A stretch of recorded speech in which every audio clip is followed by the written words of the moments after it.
mwaka huu tulisema kwamba hakuna kuhurumia wanasiasa.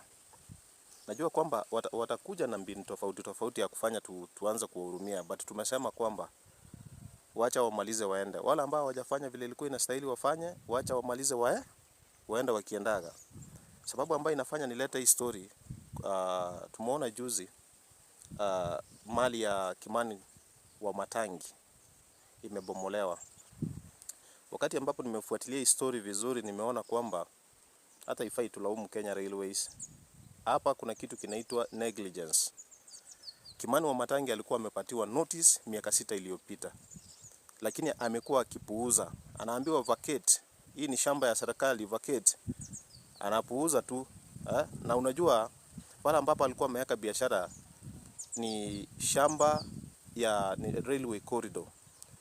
So wale ambao wanakuja hapo wakishinda ati wanamhurumia hapa hivi ati juu alibomolewa vitu huko, inafaa mjue kwamba ile ni shamba ya serikali na serikali iko na right ya kuichukua.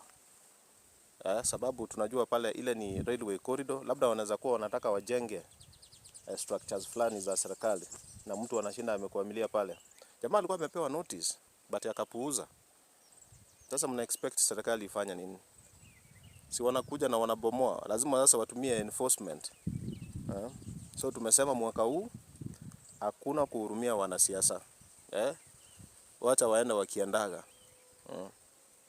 Si ati kuja na tu story hapa hivi tu kufanya ati sasa tusikie huruma. Kuna kitu kama hiyo. Let them finish and go. It is what it is. Uanga mbaya, uanga very bad kabisa.